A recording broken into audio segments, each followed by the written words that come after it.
Hi, my name is Tara Franks, and I'm an instructor at Arizona State University in the Hugh Downs School of Communication. I use technology in the classroom typically to enhance students' learning experience. For example, I try to use technology that supplements my normal lecture materials, such as finding YouTube clips that act as course concept exemplars. Technology makes learning easier for the students because it provides them with new tools for learning. For example, I might use a PowerPoint presentation or Prezi, YouTube clips or online discussion boards, even an in-class real-time polling device generated online in order to get students' ideas, opinions, perceptions about certain concepts. One aspect of technology that tends to really distract students is its immediate accessibility. Students are often very distracted by their own personal phones, laptops, social media, those types of things, and I constantly have to remind them not to check their Facebook or engage in social media during the class time. The technology that I need in order to do my job typically involves programs on my computer.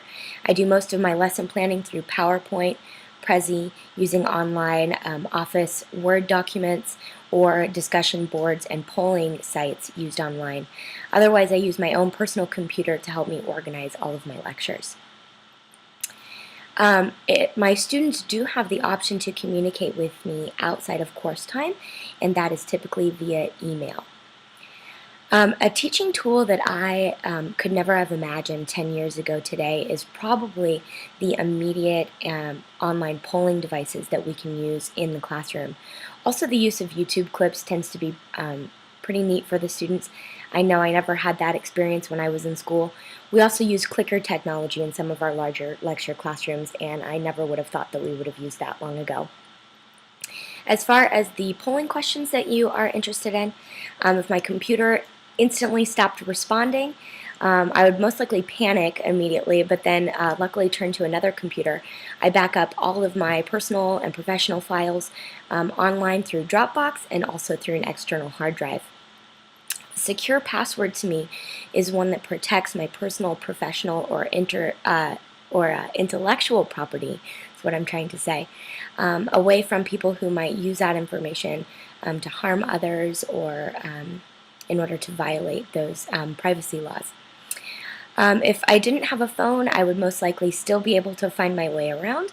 I don't tend to rely on GPS very often to navigate. I am a phone talker, not so much of a texter. I feel that a lot of communication is lost through text, and so I try to communicate over the phone, and also probably as a secondary source through email. If I were asked to create a website, I would have no idea what to do and probably ask for help. However, blogs I am familiar with. I've created one blog and I used a site I believe is called blogger.com, using their templates and walking through their step-by-step in order to set it up. One application that I cannot live without on my phone is my email app. It helps me stay connected to my students and my work life at all times as well as my family. And one app that I have discovered recently that really amazed me was actually one that my husband and I used for our wedding. Was Wedding Mix, and this was an application that allowed everybody at my wedding to upload photos and videos online to a shared site, and then the company, Wedding Mix, used all of those photos and videos to make a wedding video for my husband and I. Another one that we found very interesting is one called O Ranger. We really enjoy recreational activities and camping, and this is an application that allows you to search within different proximities of your home in order to find state and national parks for camping, fishing, hiking, outdoor events, festivals, all those types of things. So that's something that's really amazed me lately too. Thank you so much, and I hope this information was helpful.